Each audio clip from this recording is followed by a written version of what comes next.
Tron?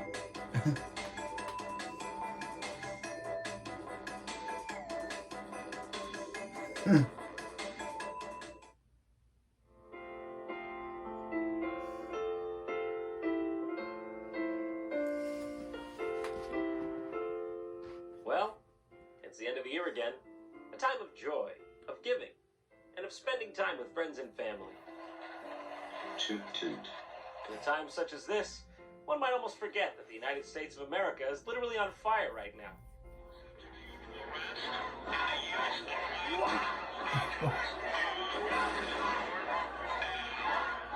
Don't worry, Jacques. Soon God will exact his revenge upon us for our imperfections. A present? Well, Jacques, is this for me? Stop. You shouldn't have. Oh my gosh, is that a Tim Allen sweatshirt? Jacques, surely I'm dreaming. I will not be an accessory to your crime. I'm perfect! I'm finally perfect! And hey, you know what this sweater reminds me of? You guessed it, the most celebrated Christmas film of all time. Christmas with the Cranks, starring Tim Allen and Jamie Lee Curtis. And listen, okay, this right here, just one. Alright, just simply one in a long line of prestigious Tim Allen Christmas films. We also got Santa Claus 1 through 3. Look at that, feel the weight of that. How many villas in the south of France do you think that'll buy him, man? Jungle to Jungle might count as well, but science hasn't come back on that. We're waiting to find out. And when you're looking at something like that, you just gotta stop and ask, how? Okay, how did this happen? Martin Short, maybe looking a little Martin Short on money. Now, this is a prestigious article. I make a pilgrimage to the Santa Claus 3 wiki every year if I can. This section's plot summary may be too long or excessively detailed. Come on, guys, says Wikipedia. Come on! Who bothered to make the plotted section of Santa Claus 3 this detailed? Shorten it on principle. There we go. That's more like it. Anyways, ain't no Christmas complete till you sit down and watch a classic Christmas flick. So, without further ado, I present to you the abomination that is Christmas with the Cranks. What? It did, didn't it? It did, didn't it? It hit Sergio straight in the dick. All the lights are coming on now.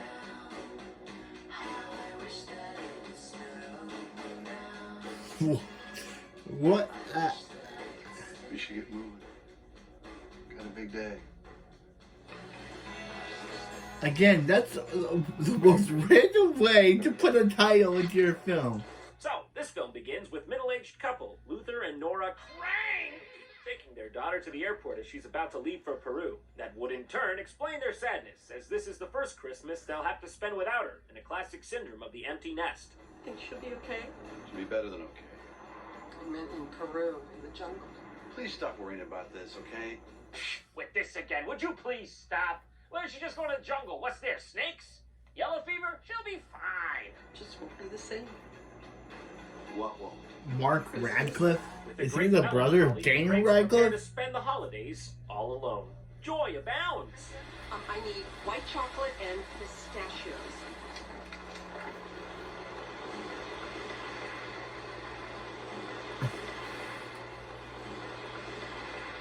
What are you looking for, Tim? I didn't bring the umbrella. Didn't bring the umbrella. Oh, I need that stuff from Chips. Still needs the stuff, Tim. I didn't bring the umbrella. Didn't bring the umbrella. Well, I still need it. You said that already. Been over this? Done this? Okay, look, you stay in the car and I'll get them. go. So, because Mrs. Crank needed some pistachios, Tim's dirty ass is about to go through the wash. And that's basically where we're at with this film. Hey, but at least we get to see Tim Allen do the funny face. Getting wet is annoying. You could use an umbrella. Just need some white chocolate. Good point, Tim. You didn't get the white chocolate.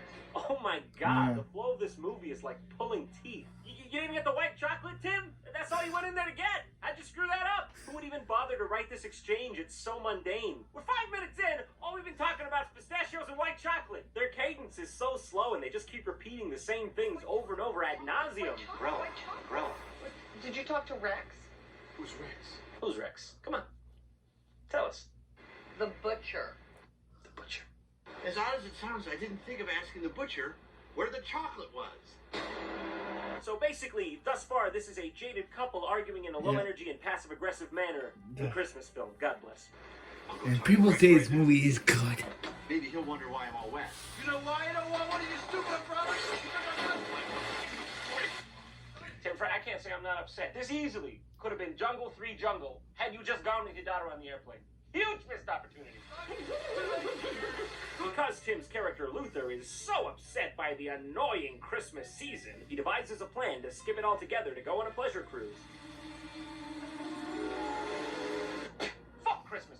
I'd rather drink my own urine than celebrate Christmas. Thanks for coming and watching this Christmas movie with us, everyone. Have a grand old time. The first time in 23 years, Blair won't be here. A lot of depression at Christmas, you know. Tell me about it. And who names their child Blair? Who names their child Blair? Is she from Let's Get Roll With It? Is she from Let's Roll With It? The Disney Channel show? Because I also had a main character named Blair. If you keep doing that, I'm gonna have to call the police. I think it's a form of harassment. If Tim Allen looks at you like this, I think we're gonna need legislation. This problem ain't gonna fix itself. Tim's rape stares apparently work their usual magic as Jamie Lee Curtis gets so hot and bothered she wants to make whoopee right there on the table. Luther, it's not even Saturday night. It's not even Saturday night, you know? The night we literally apparently schedule having violent sex on the dining room table. I have an idea. Yeah? Just let it be known that I never asked to see Jamie Lee Curtis that truly sexually aroused by Tim Allen. Yeah? But I got it anyway. Hey, careful what you wish for. You should be saying careful what you don't wish for. Yeah? Yeah, who wanted to see that? Apparently, though, Luther didn't have the hanky-panky in mind, as he was just excited to reveal his genius scheme to skip out on Christmas and go on the cruise. He's so horny at the idea of fucking off, he tells her to fuck off. Sit down. Button up and sit down. Jesus Christ, man, let her down easy. We spent $6,100 on Christmas list, with precious little to show for it. Luther explains that the previous year they spent over $6,000 on the holiday season. He argues that they may as well use the funds this year for a vacation to the Caribbean and skip out on the whole process altogether, actually saving money in the process. It's like I said, worst thing about Christmas, having to sit there and do Christmas. Oh, what a boring stinker that is. That's my goddamn eggnog. Joke's on you, stupid bird. Eggnog is poisonous to birds for various reasons. We skip Christmas. Well, we can still give our charitable donations to Children's Hospital and of course, the church. Now, this is where things start to get weird. I'm not sure if the writers were just out of touch or trying to get the target demographic of 75-year-old couples from the Midwest, because just after Nora's sexy episode, she starts to make a big stink that she can't go on the cruise unless they make a donation to the church. You're gonna let a lousy $600 stand between us and a Caribbean cruise? No, you are. All right. Gross. Match last year's contribution to the church and the hospital, but not a penny more. Oh, thank God, the church! Matching contribution to the church! Can't live without that! Glad we resolved that plot point in literally 20 seconds between two scenes. I think this movie might just be a webcam live feed of a real couple's life. Oh, it's not even Saturday night. Then, of course, like a normal person, Tim's character walks around his office handing flyers to everyone. Okay. notifying them that he's skipping Does Christmas. that mean they only do that As on you know, Saturdays? Christmas is mandated by law, and anyone who fails It's to comply Sunday, is gonna be a guys. mistake. Who would do this? Why would anyone care? No one cares if you leave on Christmas.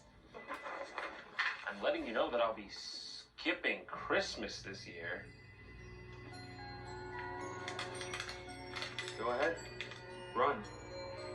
But we will find you.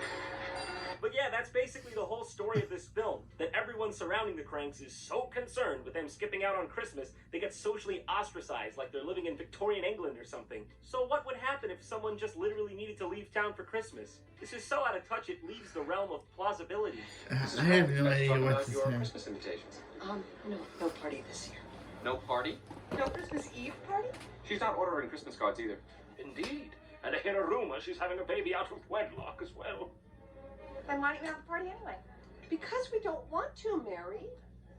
Yo, Yeah, I think it's yo, about time to what, move to a new what, town and change your name. So the Cranks yeah, proceed what to go kind around of, town, needlessly what, pissing everyone off who they is don't want a part of Christmas their party, yearly do you not holiday understand, Mary? Canadian blue spruce last year. So this one's a real beauty. Almost 10 feet tall. Mrs. Frank likes the big ones. Roast? We're not buying a Christmas tree this year. Sorry we had to go up on I guess the roast party. again? We're making less per tree than last year. It's not about the money. We're not doing Christmas this year. We're gonna go away on a cruise. We don't need a tree. Yeah, how do you like that? You little punk, trying to make a decent living for yourself while making my life joyous, warm, and convenient?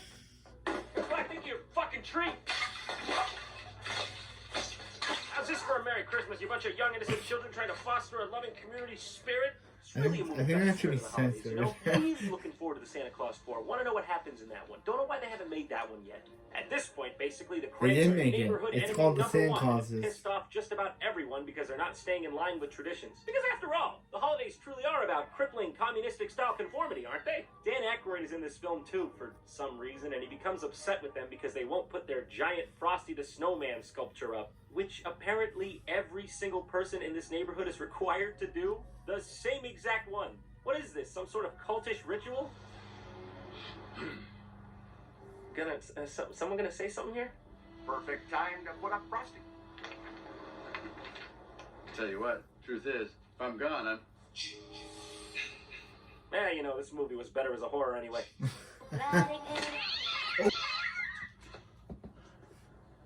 It was an accident. What? The cattle grow a new spine? Who cares? I think this movie may actually be a masterpiece. You know, it's got an American Psycho thing going on. It's as if the protagonist is actually the antagonist, and you just find that out as the movie goes on. It's brilliant, really. Luther is just the most irredeemably horrible person of all time, but the way the film portrays it, you'd think the writers would want you to sympathize with his plight. But then as Nora tries to leave the neighborhood, the conformist Nazis in her town try to physically force her to give up the snowman they want from her, slowly turning the movie into a Mike Myers nightmare, and what I can only assume is a throwback to Curtis's earlier works. Nora, stop the car. Stop the car. Please, listen, hey, don't do anything you'll regret. Now, please. So look, it's okay, because shortly thereafter, Tim shows What up is she colored trying to underwear in his poop her local pants? Woman's bathing suit? Nope, got my own. Come on, go! I don't really know. But at this point, I'm numb to it. There's no way you're wearing these on this cruise. These aren't for the cruise. What are they for, Tim? What are they for, Tim? What are they for? For You know what's odd is when an Irish pub serves fish tacos. I don't get that. You're a simple man, aren't you? Apparently, Luther got the bathing suits to go to a tanning parlor pre-cruise, so they could look, you know, their best for the cruise. Nora, on the other hand, is apprehensive. Dear God, this should be outlawed. Feeling. I know what I feel. And then, of course, Nora's local pastor shows up to see her naked boobies, as one does. Because comedy. Is she still trying to poop Luther brings in a pants? local paper to show Nora, and they've made front page. Because apparently the only thing this town has to worry about is what the cranks are up to. But this is the final straw for Nora. As if the Orwellian nightmare she's been living in wasn't enough. She decides to throw two fingers up and enjoy the idea of the cruise after all. Oh, I'm sorry I'm late. Hey, Tilda from Spring Change Witch. The cancer's back for the third time. You know, you could just spell it away. What is this bombshell You about are a witch, cancer? you What is this know, movie? A Hilda. comedy, a drama, a horror, a satire, undiscovered Shakespearean classic? You just have to call in All of the Sabrina, movies are never and consistent. she One can minute it's goofy, use her next minute you can it's use her total witch luminous. powers to spell that How do you away. think this photographer got this shot? Well, you climbed up. On your roof. Yeah. Well, why Here did you do comes that? Zelda too. I don't She know. can use her witchy powers to spell that Talk away. about Bev. Use I'm magic. so sorry. How's she doing? Remarkably well, you know, in good spirits. If there's anything we can do, let me know. Thanks. I really appreciate it. I'm very truly deeply sorry about the cancer diagnosis. This is the best film ever made, folks. It's just that simple. So at this point, the film takes a turn, as Luther and Nora's daughter, who left for Peru at the beginning of the movie, calls and says she'll be making a return for Christmas with her new fiancé after all, foiling Luther's plans of the trip. The next bulk of the film is just slapstick nonsense of them scrambling to get ready for the Christmas party they weren't ready for. And it even includes a funny ham gag and real child abuse. Too Don't hurt that child, brilliant. Tim. You still have another 30 years of Christmas films to make. You can't make them in jail. Unless you're making Christmas with the Cranks, too. Luther gets a perforated rectum. Don't be silly, Tim. Leave that child alone for your own good. What?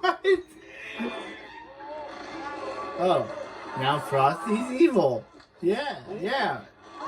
Somehow the snowman has evil eyes. Actually, it was a suicide attempt. But then, in a twist of fate, like 1 hour in, the movie actually starts to pick up a bit and feels like a real holiday film. That's a bigger twist than Shyamalan could have ever cooked up. A true Christmas miracle. All right, people, listen up. Gather round. We're about to have a A party here at the Cranks. A Christmas homecoming for Blair. The town sees that the Cranks need help because they can't get their party together in time. So they all pitch in to get supplies together before the daughter's plane lands. It's kind of nice, actually, and reminds me of the best parts of Christmas films in general. Hold on. Why should we do this for him? Yeah. He's a jerk. And good things never last, like this pants. But we're a community. The people in a community stick together. Even if one of them has been behaving for most of the holiday season like a spoiled, selfish little baby. Why should the daughter pay for the sins of the father? Christmas is about giving, and family, and love. Except for to some people who I would rather be in a masquerade, whose name rhymes with Bim Rowland. But yeah, beyond my wildest expectation, I actually found myself enjoying this final part of the film. I think it captures the Christmas spirit perfectly, even if by accident. The police even help out too, by picking Blair up from the airport and bringing her home just in time. Luther makes amends with his neighbors and redeems himself by giving them the cruise tickets he now won't be using because he'll be spending the holidays with family. Hey, does this mean we have to start being nice to each other? Of course not. Good. Because I still don't like you that much, old man. Hey, that's kind of fucked up, dude. He just gave me the tickets. Then, just before things are about to wrap up, a robber that snuck into the party attempts to steal jewelry from the Cranks and make a getaway. Get out the road! My ground! Hey, what's in that bag? Could that be a reference to the Santa Claus? You know what they say, if you show an umbrella in the first act... Could that be a reference to Santa Claus? Could Chris Columbus make a reference to the Santa Claus? In the rain, aren't you? It's a living. Thank you for the party. Hey, you're welcome. I'm sorry you got to work on Christmas Eve. Santa always has to work on Christmas Eve. It's the real Santa, isn't it? It's the real Santa, praise Jesus! And there it is. The film ends on a nice little note. While in some aspects, it's one of the most tone-deaf films I've ever seen, there's just something lovable about it. Just the fact that no one in this entire movie seems like they want to be there, yet somehow it turns out alright in the end. And isn't that, at the end of the day, what the holidays are all about? Being forced to be with a bunch of people you're only lukewarm on for long periods of time? Hey, in my eyes, it's perfect. So Merry Christmas and Happy New Year from New York, baby! It's 28 degrees outside! Give me your best Tim Allen note. I don't know who that is. Tim Allen, you know from Home Improvement? From Jungle to Jungle? I don't know who it is. Who's that? Who's Tim Allen? Nobody really knows who Tim Allen is? Seriously, this is not a joke. Come on, what does Tim Allen sound like to you? If I say Tim Allen, you say... You're not very wrong. Woo! Did you... Was Tim Allen here just now? Yeah, I love America! USA! USA! Tim Allen, Santa Claus 3! Yo, listen. Real talk, man. This is not a game. Do not go to these churches anymore. They steal your money. They sell drugs. The only church that is of God is the 7 churches in Asia. Those are the only churches that are of God. And they show... Hold on. Allah. There's no reason why. God sells drugs. God do all kinds of things. If you can't tell me what holy means, you can't tell me what that means. What did that guy just say? My church, Bro, what did you just say? Stop supporting those churches. They support me. So much. Could you give us your best Tim Allen? What did you just say? My who? Tim Allen. I don't know Tim Allen. He chose me. He chose me. Out of all others, he lead me up. Thank you. He chose me. He chose me. Out of all others, he leads me up. Thank you so much, man. Thank you. Beautiful, man.